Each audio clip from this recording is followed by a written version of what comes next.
I am the founder of the Canine Instructor Academy, and with me is...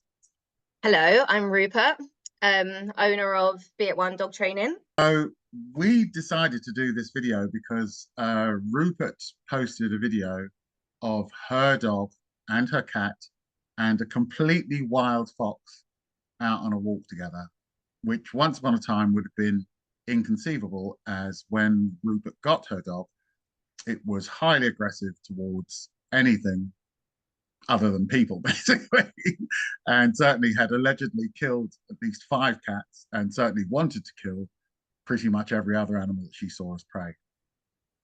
So Rupert shared a video showing the transition and where she is now, and I then shared that video, and it got an awful lot of people talking, and people's kind of heads exploded, and people thought the fox must be a pet fox, or that you know, the fox was trained, and none of that was true. And it caused such consternation that we thought we should talk about it. So here we are. So Rupert, if you can give us a little bit of a background about kind of where you came from and how we came to meet. So I rehomed a South African Mastiff who I was unfortunately told was just a bit excited about cats. I wasn't told kind of like the real story of her behaviours. And when I actually got her, I realised very, very quickly that that was not the case. Everything seemed a bit dangerous when I brought her. Immediately from the first night I had her, she crashed through the kitchen gate to try and get my cat. And that was just because my cat was just existing on the other side of the room, and she just saw it and decided that was it. There was another occasion where she ran out of my house. She'd somehow got out of the baby gate, and she had run out of the house to go to an area where she knew foxes were. And this was at 10:30 at night. I'd just come back home from doing food shopping. She escaped, ran out the front door. At this point, she'd had no real training. She'd escaped, ran out the front door, and ran intentionally in a direction where foxes were always there, which is obviously a very dangerous situation. For her, she could have run across a road. At that situation, on that particular day, I was extremely lucky that there were no foxes there. This is a very odd occasion because people would tip food there, so there was always foxes there. On this occasion, I was just really lucky that there were no foxes there, and she needed to go to the toilet. So she went wee, and I grabbed her, and everything was just pure luck. So obviously that was a really dangerous situation. And when I contacted the person that had given her to me, they actually said, well, actually, this behavior isn't a surprise. They had actually just told me that she's the way she is. So they told me that she was okay with cats, just a bit excitable, because they wanted me to have her. So they had lied because they had decided that I was going to be a good home for her. So at that moment, I was well within my rights to get rid of her. Well within my rights, because you basically just opened me up to a really dangerous situation. My cat was also an ex-rescue cat, so the thought of bringing a dog into my house to then endanger the cat, which I've promised to look after, just didn't sit well with me. Fortunately for me, I have a history of having dogs and cats that coexist, so I know it's possible. I know it's possible, but I just didn't know how to get there with a dog that was so driven and had a successful alleged history of catching and killing cats or wildlife.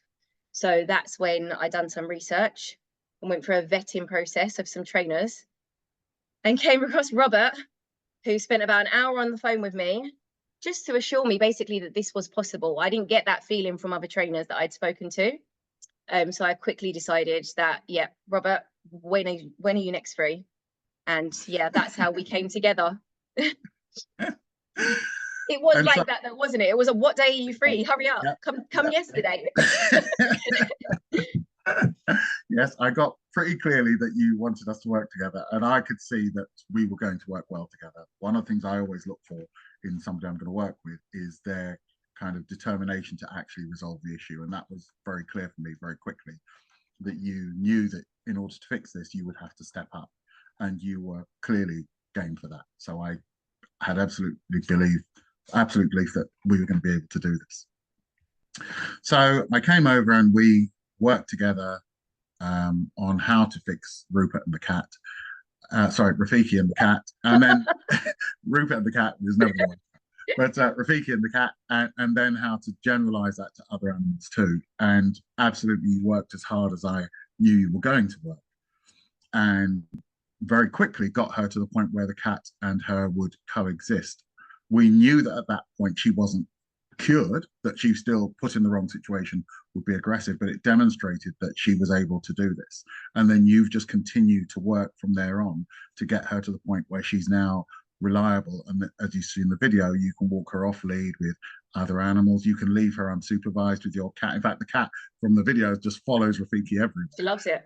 And but you can see Rafiki is completely nonplussed by the cat. She doesn't feel any stress or anxiety around it. She's just quite happy to coexist. And then we see the same thing in the video with this fox. And so that's kind of how we've ended up here. So you've shared this video, which for you is kind of an everyday occurrence, with you going out for a walk and your cat following along, and this fox who you fed in the past now coming along hoping to get free food. And I will say again, this is a completely wild fox. It's not semi-domesticated. It's not her pet fox that sleeps on her sofa. It's a wild Pokemon catcher. No, I'm just not.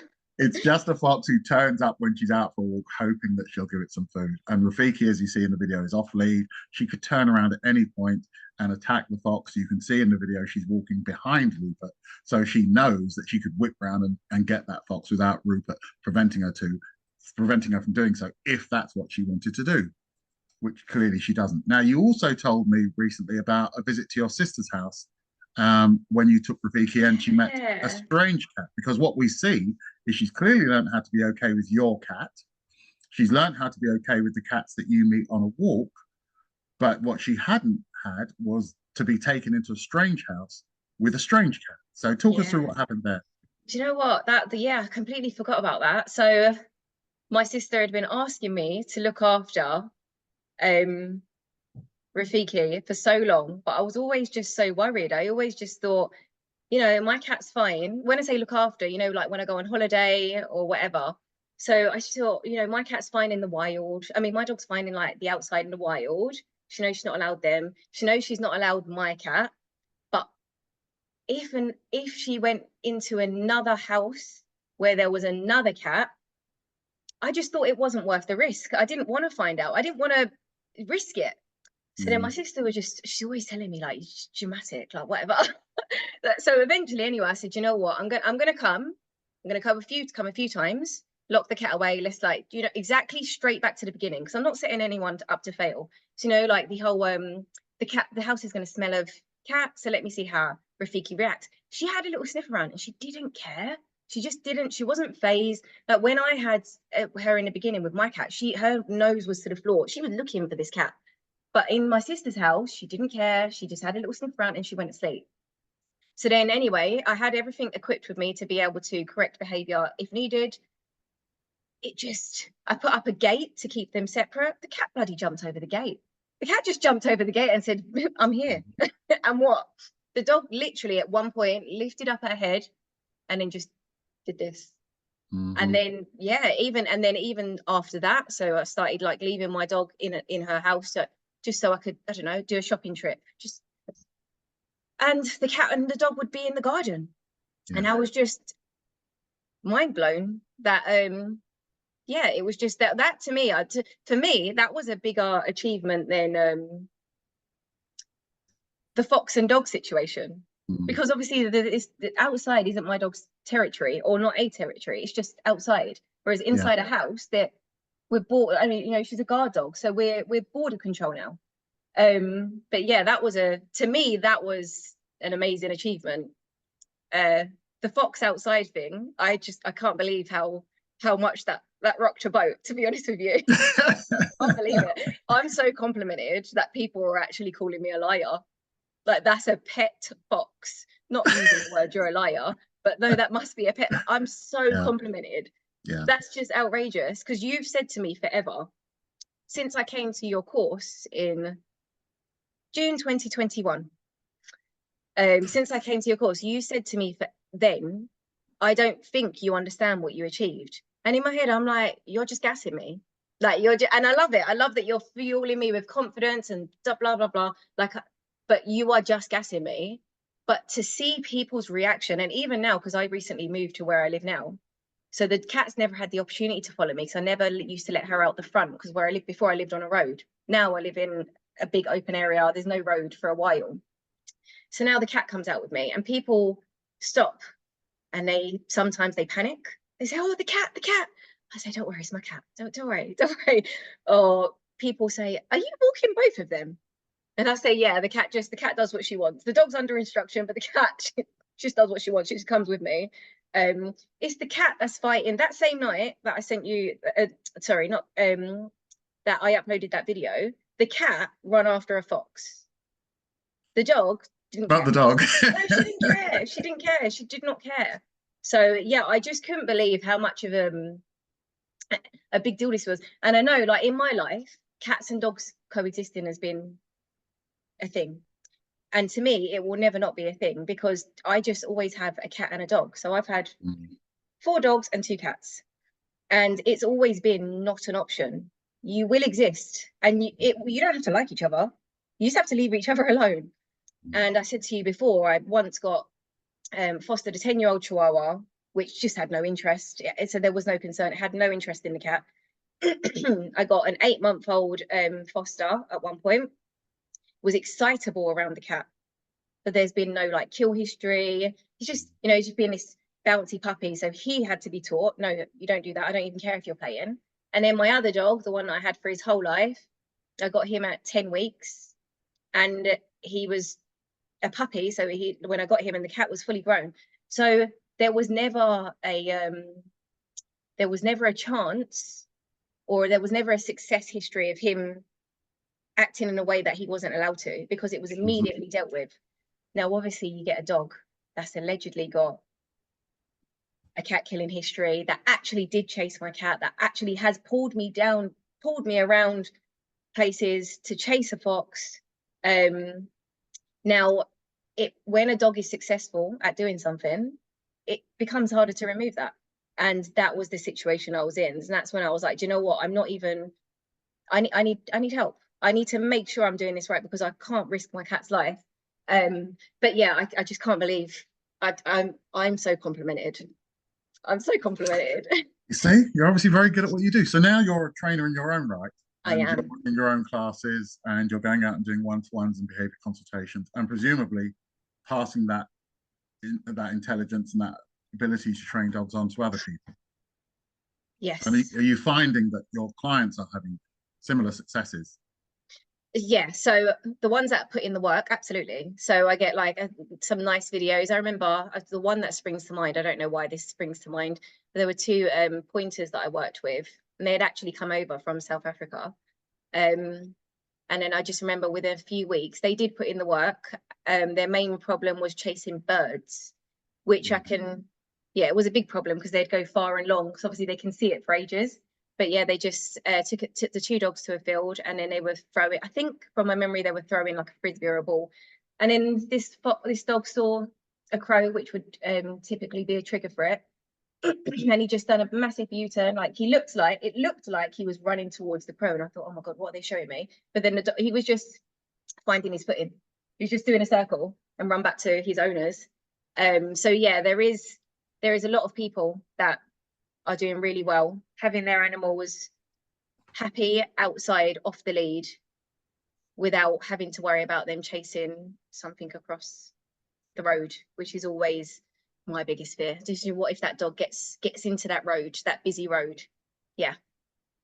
Lovely. Yeah. And clearly, looking at the comments on the videos that we both shared, where this kind of messed with people's minds, and they thought this, there are people who clearly could not accept that what they were seeing in the video was actually happening. So it suggests that there is a real perception that this can't really be done, especially with a breed like yours that was bred for violence and has been historically successful in the use of violence, that you could get it to the point like this. So why do you think it was different for you? Why do you think it succeeded with you where most people are taught all you can do at best is a system of management. You can keep the dog on a lead, you can try and distract it with food, and those people have found that it either just doesn't work or it certainly doesn't work reliably.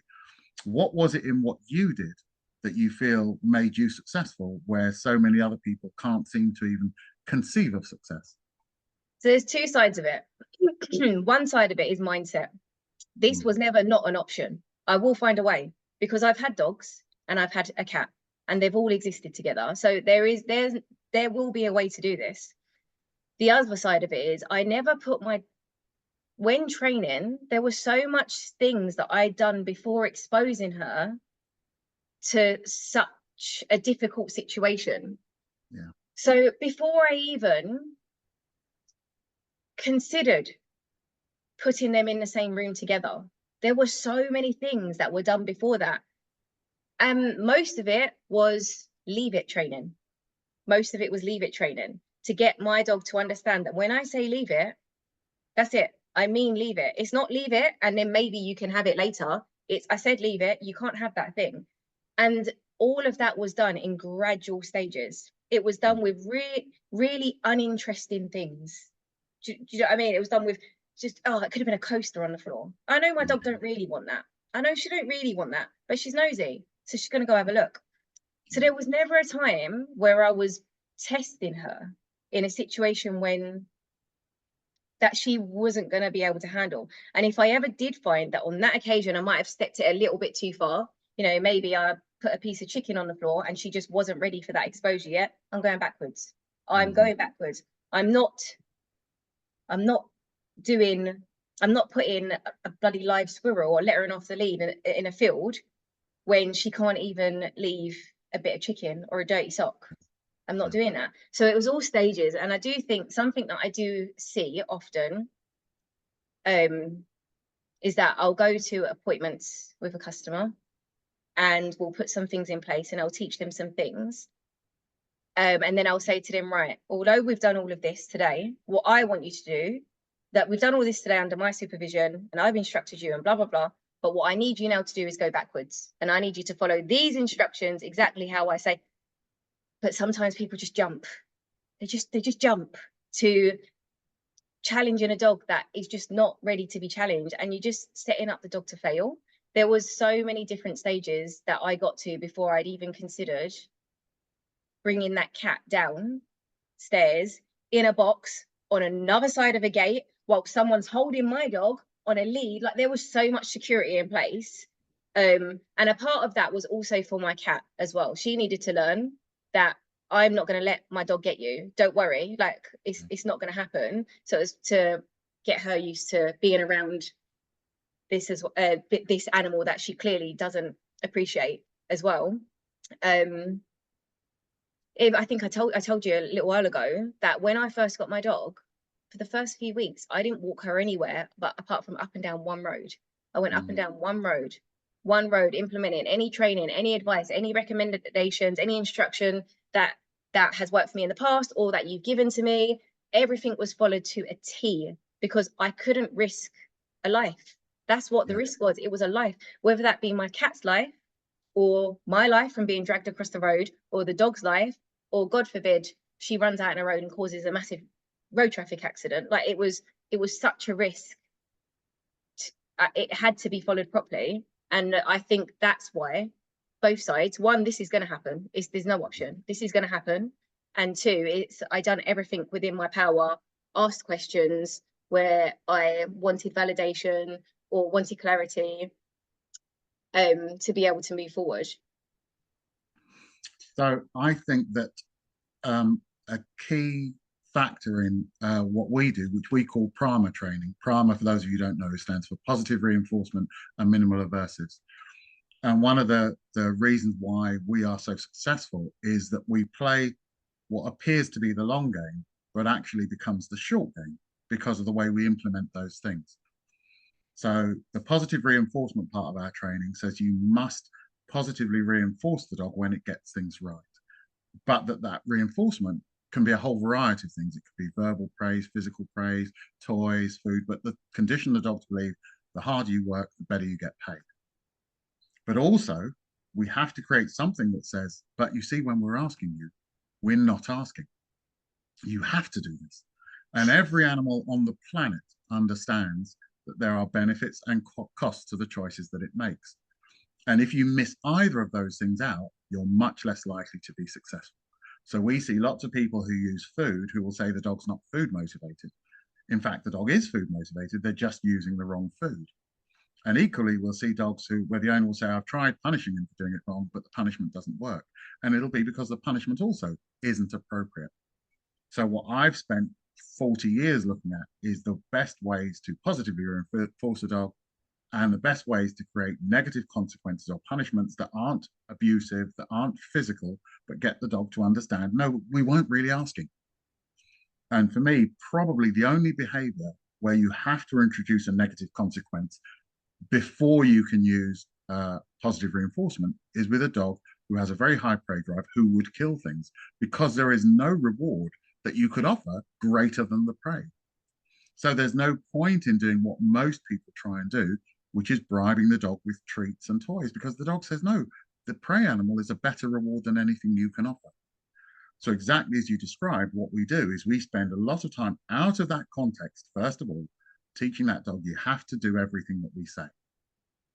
And only once the dog understands that, then we implement that training and say, now can I get you to do that around prey animals? And the reason why we're so successful in that, and the reason why Rafiki was so happy to let the cat and the fox and things go, was because you taught her that if you leave the fox, good things are going to happen, but you are going to leave the fox. And see, when I ask you to leave the cat, lots of good things are going to happen if you leave the cat, but you are going to leave the cat. Yeah, it's not an option. Not an option. And once Rafiki understood that, she said, okay, well, now that I know I can't chase the cat, all those things you're offering me suddenly seem much more appealing. They seem great now. Yeah. Yeah, because they're the only reward on the table. So suddenly she's quite happy to work for it. And then you just phased it out. So you didn't need to feed her around the cats, the foxes, or whatever anymore, because she's just learned to ignore them. But I think the reason why so many people struggle with watching the video is because the use of aversion, the slightest aversion, is deemed so unacceptable by actually what we know to be the minority. We think because positive only trainers shout the loudest that the majority of people are positive only. I don't believe that they are. I think we are kind of the silent majority. Most people recognize that while you should always be reinforcing positively good behavior, you have to have something that says you can't do that. And that's why we do that with our own children, the most important beings in our world, because we understand if we don't, they're going to make very poor choices. And for me, the reason why you were so successful is because you just got on with it. You said it to the dog, from today, things are going to change. There's no ifs, buts, or maybes. And Rafiki, being an intelligent dog, said, okay, I get it. I can see that there's no choices other than what you want. And those choices then became her choices. But the reason why I think people are so messed up by the video is because for most people, what you achieved seems inconceivable. I just can't get my head. See, the same way that people were confused that it was that cannot be possible. I'm so far on the other side of the fence. I'm like, what do you mean that's not possible? This is the way I've lived for the past, since I was 18. As soon as I was able to get my first pet, got a cat. A few months later, I got a dog. This is my life. What do you mean? What do you mean? I don't understand. So yeah, I think it's very sad that as humans, it's so acceptable to limit another being based on our own capabilities. And that's what we find a lot of people do.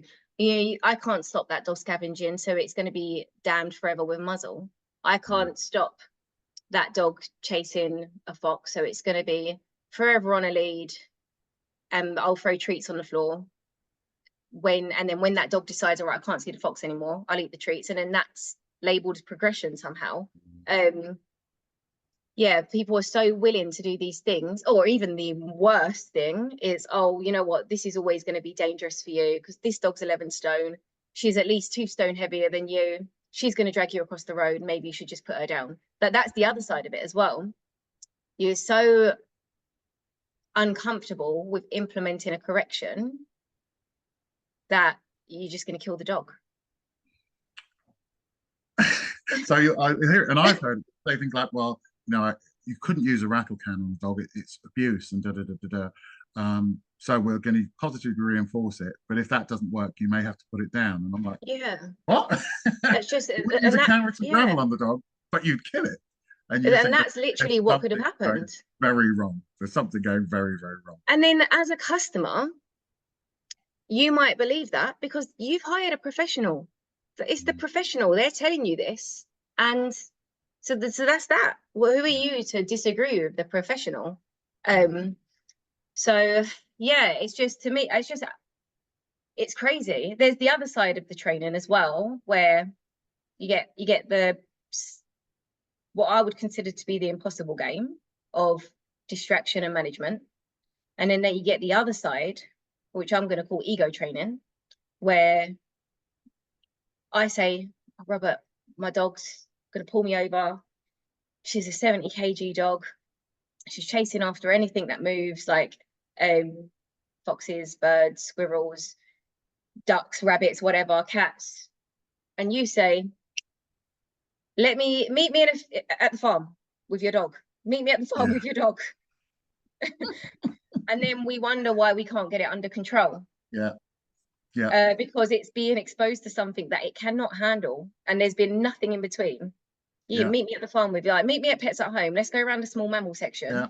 We'll put an e-collar on it and we'll just zap its brains out, and that'll fix it. It's the most, and all like, that pre-work that you talked about, preparing the dog for that scenario, hasn't been done. We go, well, let's just take him there. We'll whack this thing on him. And we'll just zap him until he gets better. And we wonder why that's equally unsuccessful. It's the opposite side of the coin from just distracting him with food. There has to be a process to prepare the dog. And that's why you were so successful, because long before you exposed her to the cat and the foxes and so on, you did loads of work to teach her that thing that I bang on all about all the time. The most important thing we need to teach dogs is self-control. It's only once you've taught the dog self-control that you can then say, now can you control yourself on this and this and this and this. And the reason why you were successful was because that's the first thing that you taught Rafiki, was self-control.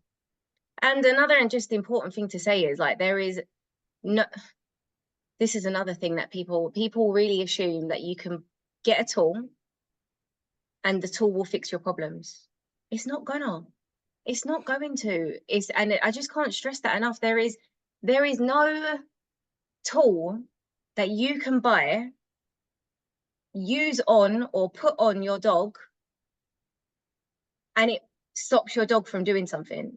There's training that can literally be, you know, like, even, you know, there are things that we can do to manage behavior temporarily. Like, so when I got Rafiki, to manage her temporarily, she had the head puller, the halty, because that was how I managed her strength in the time of crisis outside whilst I was training her.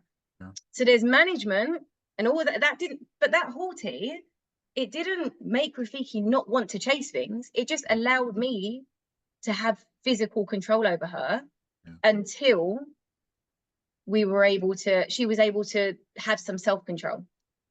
There's nothing you can do. Management can be very, very important, but we just have to recognize that management and training are not the same thing. Management should be temporary.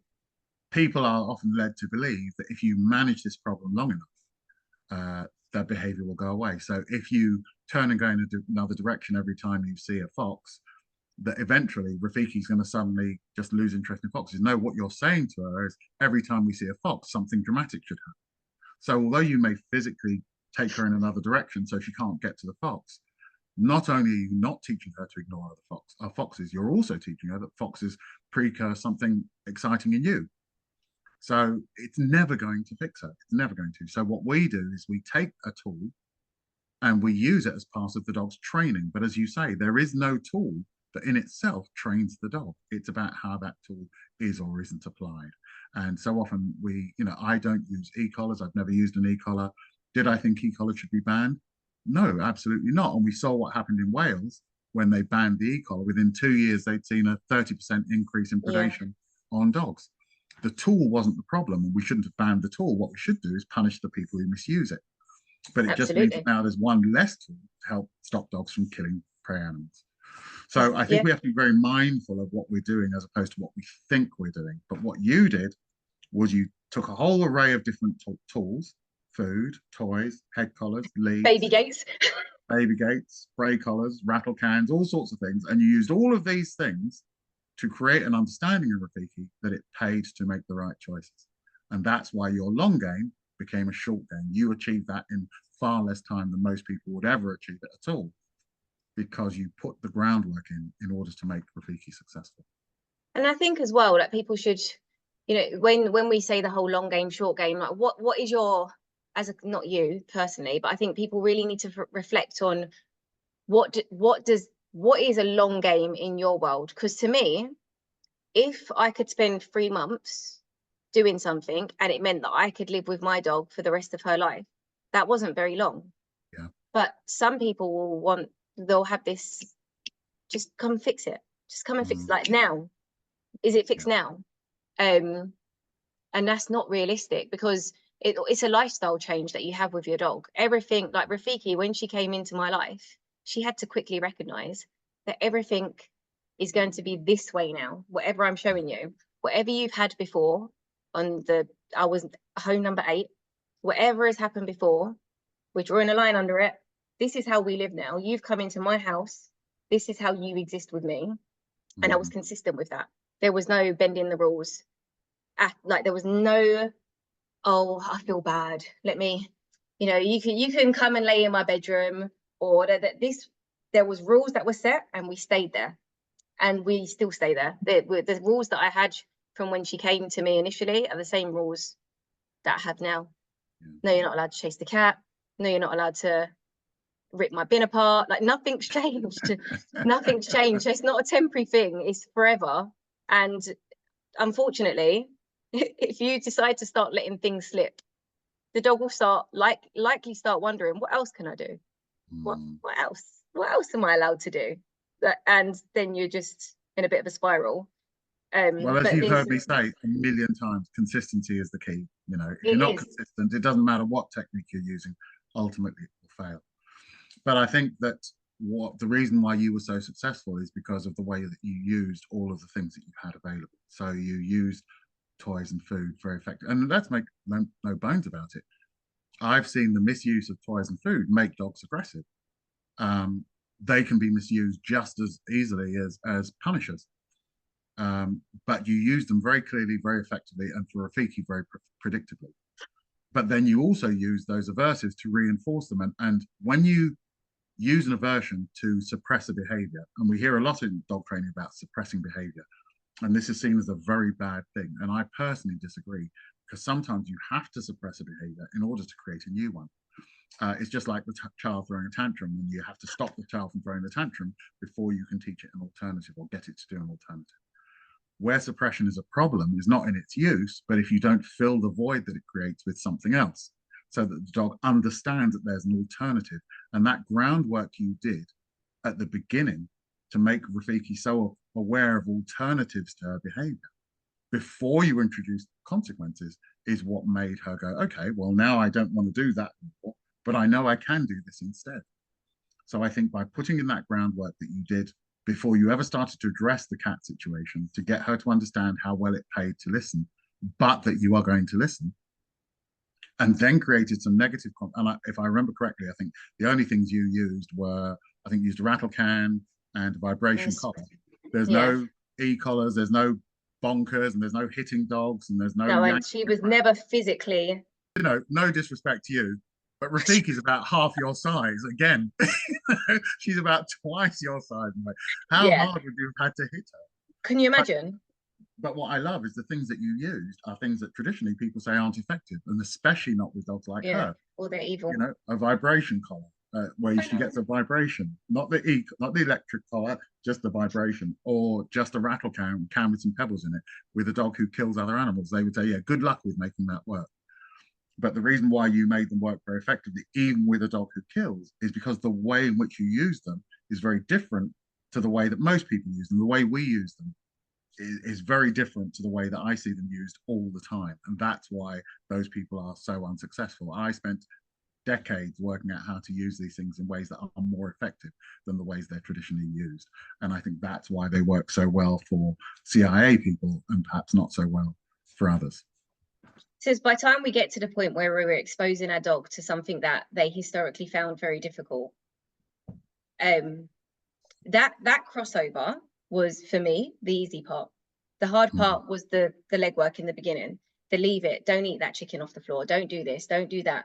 By the time we got to the point where the cat is in the room with us and I say, leave it, it's done. There was no more, it was not difficult anymore. Obviously, then I had to slowly build that up to longer periods of time.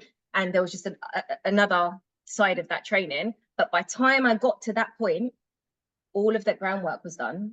And that word held some weight. And also she realized, not only do I not mess with the word leave it, I also get paid if I do leave it. If I leave it, she might pay me. So, yeah. And then the other side of it is, obviously, she got in trouble if she was corrected if she ever was naughty. But then, as in, went towards the cat in a manner which I thought, oh, that's a bit cheeky. You get corrected. But now she loves the cat. She loves the cat. Really happy to live without her.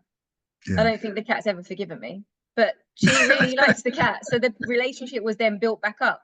Yeah. You've gone from this thing where I definitely know I'm not allowed to go near that cat. I know I'm not allowed to go near that cat, to sometimes she'll be cheeky and sniffer. Like even when they're outside, they're walking together, you'll see Rafiki looking back to see if she's still with us. Yeah, they're just so happy to coexist. And then the big thing was I moved from a 3-bedroom house to a 1-bedroom flat where I can no longer separate them even if I wanted to. And we're going strong. Because now you don't have to. No, I don't have to. Yeah, the cat lives she's always in my bedroom when I'm not here. And the dog's always in the front room. I don't cross paths really. When it's only when I'm here, they both want to be with me. So then they'll both follow me around the house. But otherwise, they're just happy. They're both sleeping right now in eyesight. So, in conclusion, if somebody says, do you know what, that woman makes sense to me, I think I would like to get her to help me, how can people get in touch with you? Oh, that's the best question so far. So you can Google me at be@onedogtraining.com. You can phone me on 07548 860 487, or they can go onto the Canine Instructor Academy website and look for find a trainer and scroll, ignore everyone else, just go down to me and click my name.